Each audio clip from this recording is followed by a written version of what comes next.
Hey guys, it's Lachlan from Lachlan Likes a Thing here, and this is the second video in my two-part video series about lossless versus lossy audio compression and about ABX testing. So what I gave you in the last video, part 1, was a brief and simple overview of the differences between lossless and lossy audio files and why you might hear differences between the two. And where we ended up was wanting to find a more rigorous method of being able to determine whether we could actually tell the difference between a given lossless and a given lossy audio file.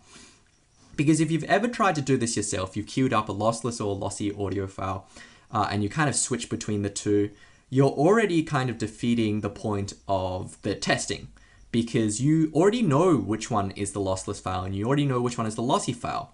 And so there's a chance that you will be, well, not a chance, but you will almost certainly be influenced by that knowledge. So what we really want to do when we want to determine whether we can hear the difference between lossless and lossy files is that we want to do what's called an ABX test. And in this video, I'm going to show you how you can do an ABX test yourself. But first, I want to give you an overview of why ABX tests are necessary, why they're designed the way they are, and kind of the philosophy behind them. So very simply put, what an ABX test is it's a situation where you have a file A and you have a file B. And file A is the lossless version of an audio file and file B is the lossy version of that file.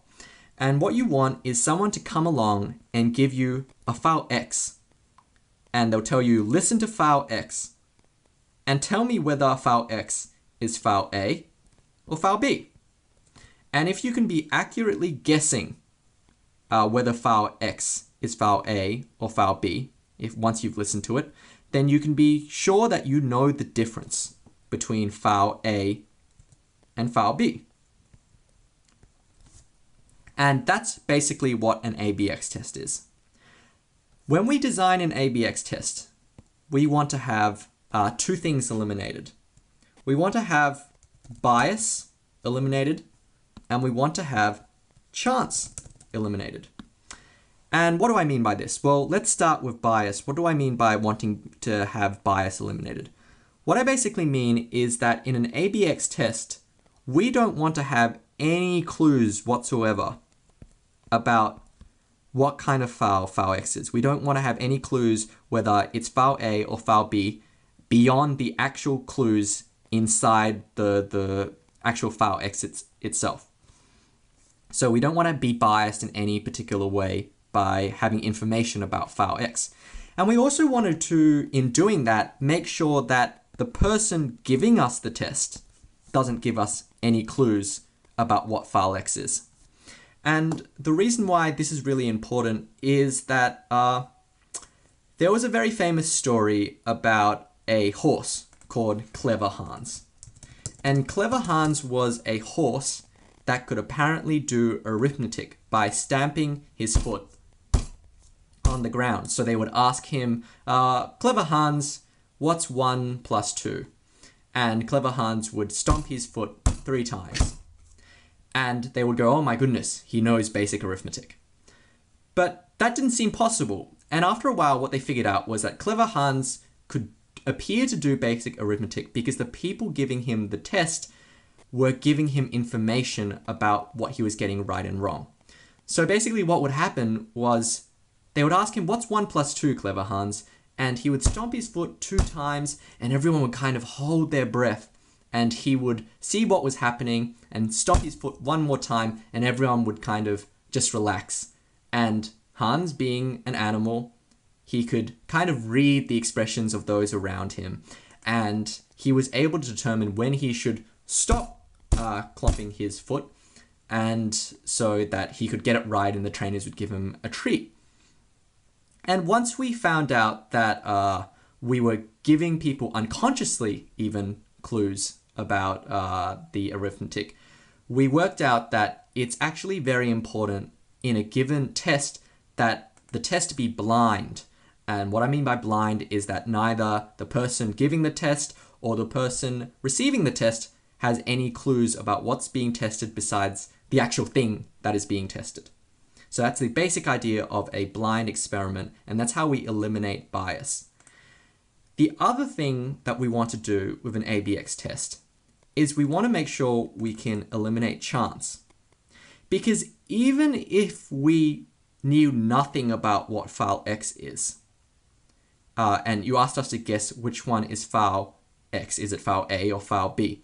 Even if we knew nothing about it, we would have a 50% chance of getting it right if we just randomly guessed. If we didn't even listen to file X and you told us which one is file X, file A or file B, you would have a 50% chance of getting it right. And it's basically the same as flipping a coin. We have a 50% chance, even if we don't listen to file X, or if we listen to file X and we can't hear anything. We can't tell whether or not it's file A or file B. Even if we randomly guess, we have a 50% chance. And it's just like flipping a coin and asking someone if it's going to turn up heads or tails. And if we actually had an ability to determine whether file A was whether file X was the lossless file or the lossy file, it would be as if we met a person who was psychic and they claimed that they were able to predict whether or not a coin would turn up heads or tails. And you would ask yourself, well, under what conditions would I believe this psychic's claim? You know, if they flipped the coin once and they guessed it correctly 1 out of 1 time, you would say, well, you know, that's not anything special because he had a 50% chance of getting it right. But let's say he got it right 3 out of 3 times. You know, is that enough for you to go, well, this person can clearly guess whether or not a coin is turning up. He has psychic powers and he's amazing. Or let's say you flip the coin 5 times, but the psychic got it right only 4 out of 5 times. And the psychic said, well, no one's perfect. I got it right 4 times out of 5. I didn't say, you know, that I could guess with 100% accuracy. I just have a better chance than most people because of my psychic powers. You know, would you kind of believe him after 4 out of 5 correct attempts? Well, luckily, we have mathematics and statistics that let us know whether or not it's likely that you were able to arrive at a given result by randomly guessing, or if it's unlikely and you actually had some sort of predictive or some sort of capability to differentiate between 2 different things. And what we have is what's called in science a confidence level. And a confidence level is the idea that you have confidence in a given assertion. So in an ABX test, what's generally standard practice is that we have a 95% confidence level that a person was able to determine or differentiate between file X and file A and file B. We are 95% confident that they didn't get this result just by randomly guessing. And what we would need to do to be 95% confident is to work out what the statistical probability of them arriving at this result by randomly guessing is. So we can look that up basically in a table. So we can look up this table. Sorry, that was the wrong table. We can have this table here that actually tells us the probability of an experimental result being the same as a random guess. So being the same as a coin flip. So if we tried it once and they guessed it once, you know, and they guessed it correctly once, there's a 50% chance of that happening. If they guessed it 3 times out of 3 times, there's actually a 12.5% chance of them just having a lucky series of 3 random guesses. You know, even if they got it wrong 4 times out of 5, sorry, if they got it wrong 4 times out of 5, you would have an 18% chance that maybe you still randomly guessed that result. But the thing is, once we start increasing the number of trials, we start to become very confident that a person isn't just randomly guessing whether or not something is heads or tails. So if we have 10 trials and the person is right 9 times, sorry, that would be here, there's only a 1.1% chance that that person has arrived at that result by randomly guessing, even though they got one wrong.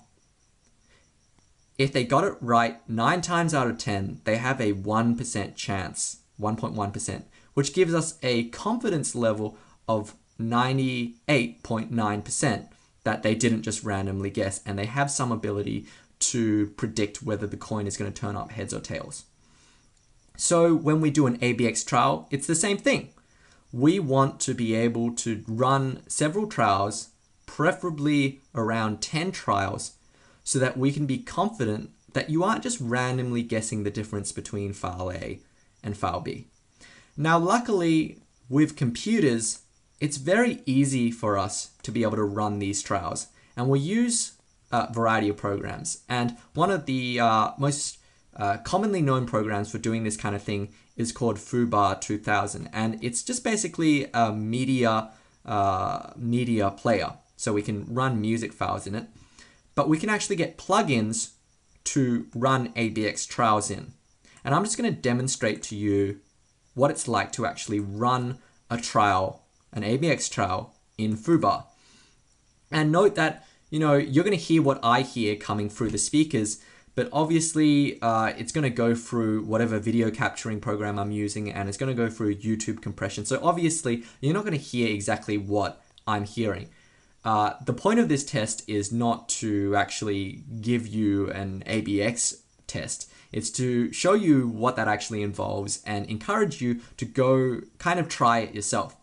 So I have here foobar 2000 loaded up, and I'm going to use the file for testing. I'm going to use a track from Bach's Goldberg Variations. And there's actually an online project called the Open Goldberg Variations, where there's a free recording in the public domain of this track. And that's the reason why I chose this track, because it's in the public domain and YouTube will therefore allow me to actually have this music in this video.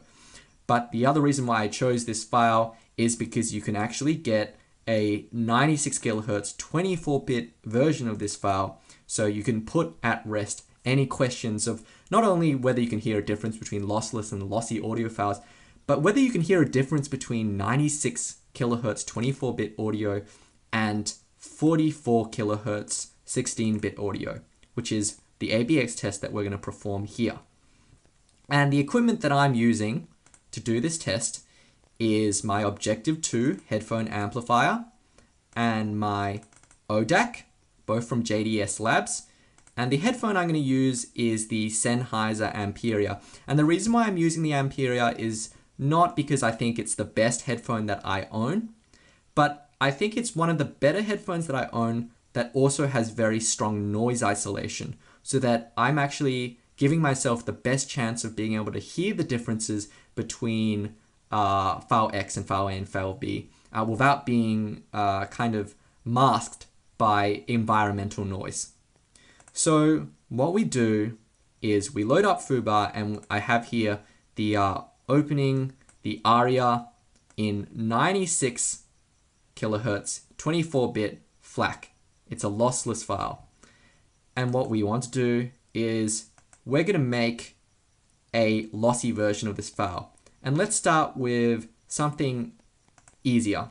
So we'll make a MP3 version of this file at 130K using the 3.99 version of lame. So let me just add that file. I should have just added that file. My apologies. We have here the MP3 file that we're just going to chuck into foobar. And what we see here is that we have the MP3 file. It's been encoded in lame with variable bitrate at 83 kilobits per second. That's the average bitrate. So we can tell we've gone from a 78 megabyte file to a 3 megabyte file. We've thrown out heaps and heaps of data. And the question is, well, can we actually hear the difference between these two files? So what we can do once we have the ABX comparator installed is we can actually do the ABX test. And this is the way it works. We have file A, and and that's the lossless version. And then we have the file B, and it's the lossy version. And I don't know if you can tell on the YouTube video, but me listening to this, it's actually kind of hard for me to tell, even at the beginning, the differences between these two files. But I can hear a bit of a difference. And the main difference is that in the lossless version of the file, there's actually a bit of a hiss in the recording, a high frequency hiss. And in the lossy version of the file, that hiss actually disappears. So that's the actual biggest difference between these two files. There is a little bit of other difference, but let's actually just do the ABX test. Now, what you actually want to do when you do the ABX test is you want to hide the results so that you can't see whether your success while you do the run, while you do the trials. You can't let yourself be influenced even by whether you're getting it right or wrong. But for the purposes of this video, I'll just show you the results anyway, so you can see what's happening, because foobar will give you a score, a running tally, and also your probability that you are guessing this result correctly. So I have a file A, file B, and then I have a file X, and a file Y. And basically I can hear the difference immediately because file Y doesn't have that high frequency hiss. So basically I know that file Y is file B and file X is file A. So we can go next trial, and I was correct. And the probability that I guessed that was 50-50. Now let's play file X and file Y again. And again, I have the same thing. File Y doesn't have the high frequency hiss. So I'm just gonna guess file X is A and file Y is B. And correct again. Let's play X.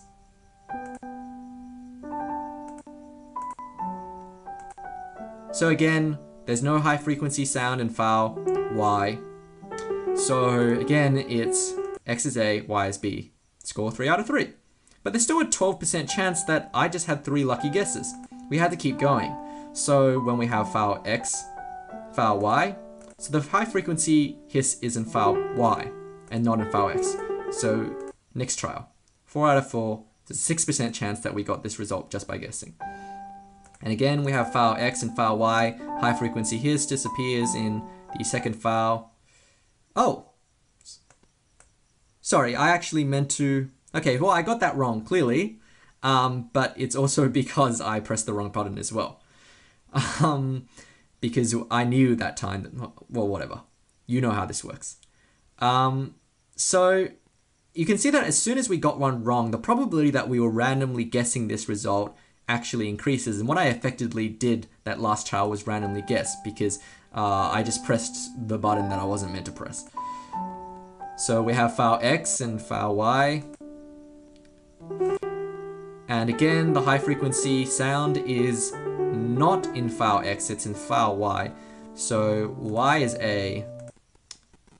So file X, again. So that is that result. Now file X and file A again. You get the kind of picture here. But we want to be sure. We want to reach a confidence level where we're 95% or more sure that we're not just randomly guessing. So in this case, again, file Y is the lossless file, so it's this result. And file X. So right now we've reached a 95% confidence level. Rather, we're above a 95% confidence level. We're at 3.5% that we aren't just randomly guessing. But let's get this really low. Let's do 10 tests. So we have file X and file Y. And file X is the duller sounding of the two. So again, it's the second option. And last one, file X and file Y. File Y this time doesn't have the high frequency hiss, so we can guess it. So we guessed it correctly 9 times out of 10, and the probability, we got it right 9 times out of 10, and the probability that we guessed this was 1.1%. So I would say I'm pretty confident. I know I'm basically 98.9% confident that I can tell the difference between an 83 kilobit per second MP3 file and a 2000 kilobit per second FLAC file. But let's actually do something a bit harder. Now I'm going to show you what happens if I go up to a 190K file. And generally, MP3 is considered transparent at 190 kilobytes per second. And we're going to see if we can put this to the test. Now again, remember, I'm comparing a 96 kilohertz 24-bit file.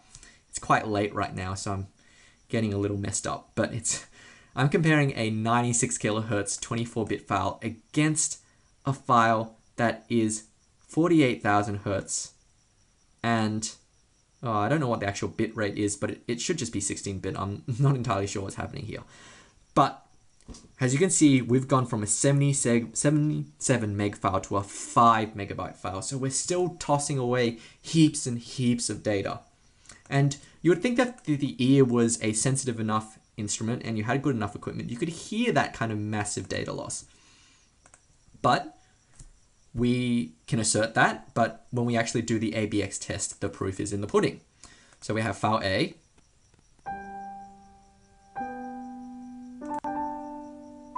and file B.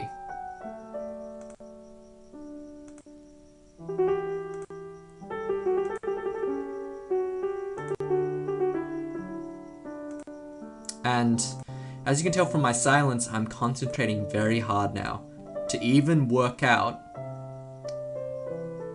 the differences between the two files where I know file A is lossless and I know file B is lossy. Because that telltale hiss is almost identical between the two files. But let's try this.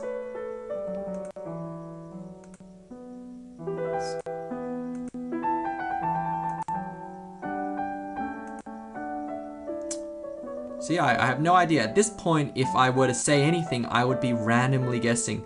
And I have a 50-50% chance of getting it right. But I'm going to say file X is A and file Y is B. Oh, I was correct. But I had a 50-50% chance of getting that right. So we'll try it again. So this time,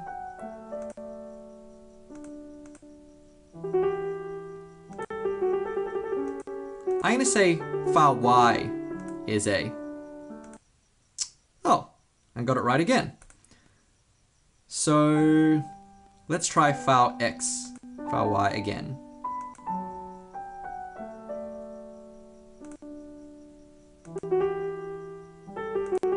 I'm going to say file X is file Y. So I go next trial. Oh, I got it right again. So it may be that I can actually hear a difference because I am really listening very closely now to that hiss. But I'm basically going by my gut, and when you listen to music, you don't listen to hiss. Apart from the hiss, I can hear virtually no difference between these two files. And obviously if I was listening on a train or any environment where it's noisy, you could forget about me being able to hear these differences. But I'm going to say this time file Y is file A. So I got that incorrect. Now this time, I'm going to say file Y is file A again. And I was correct. Now, you can tell ABX tests get very excruciatingly hard to do. Especially if you do a lot of them, you start to get very tired. And I'm getting quite fatigued by doing this, just listening this closely, and clearly this is not a nice way for anyone to listen to music. But I'm gonna go X is A, Y is B. I got it correct. So again, file X, file Y. And I should note that I'm using this file because I don't want to be content ID'd by YouTube, but there are files that you should probably choose if you're doing this yourself. You should probably choose a file that has a lot of high frequency information, and you should probably choose a file that you know very well. And of course you should choose a file that's high quality and it's been recorded well in the first place. I'm going to say X is A this time. I got it correct.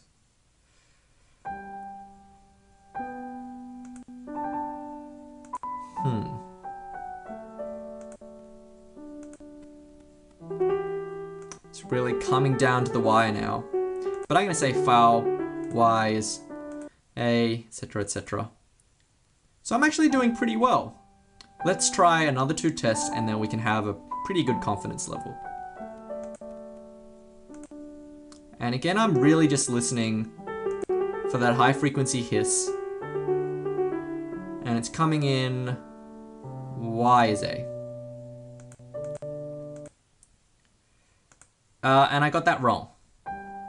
So we've just reduced our confidence level that I'm not just randomly guessing.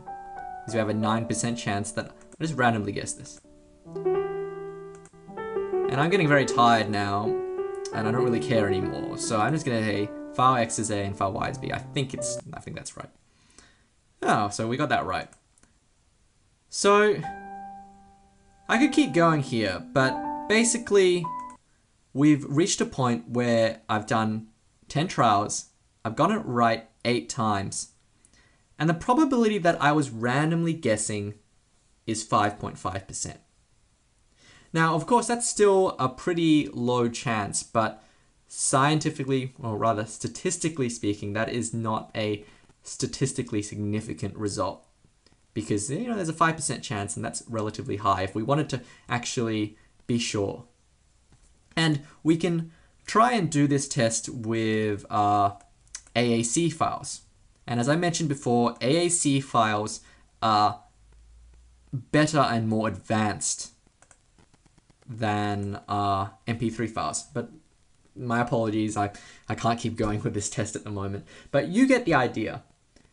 If you install foobar, if you download foobar from the website, and you get the ABX comparator plugin, and you just install that, and preferably you would also install Wasapi, just to make sure that you're getting bit perfect output to your DAC. And what that basically means is that there's no operating system shenanigans going on with the audio, and make sure that you're getting the best chance possible that you're giving yourself the best chance to be able to hear the difference between file A and file B and file X and file Y.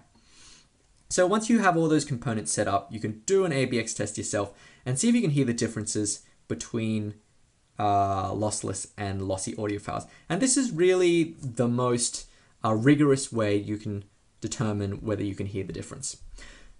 So please let me know in the comments whether you try this test yourself or not. Show us your results. And the thing is that remember that you can't cherry pick your results. You can't say, well, I got this right this trial and then I tried it again and then I didn't, you know, I did better this time. So I'm going to selectively report only the time that I did it better, because that's basically the same as, you know, kind of biasing your results. And that's the reason why I just went through this whole spiel. So you can actually see me do it at the time. And after this test, I can actually be relatively confident that there is a difference between 190K MP3 and lossless files. But whether I could hear this difference, if I was on a train, if you know, whether that actually made any difference whatsoever to my musical enjoyment of the file, I would find it incredibly unlikely, because all I seem to be missing out on is some high frequency hiss. And that's really it. And that's not what anyone listens for music. I might do this video again with AAC files, just to, my apologies, just to demonstrate what that is like and whether AAC is a better encoding format. But anyway, please share this video with friends if you found it interesting and try the ABX test yourself. This is Lachlan from Lachlan Likes a Thing. Thanks to all my regular subscribers. You can talk to me on Facebook at facebook.com/Lachlan Likes a Thing or on Twitter at LochLikesAThing. Anyway, enjoy your ABX testing.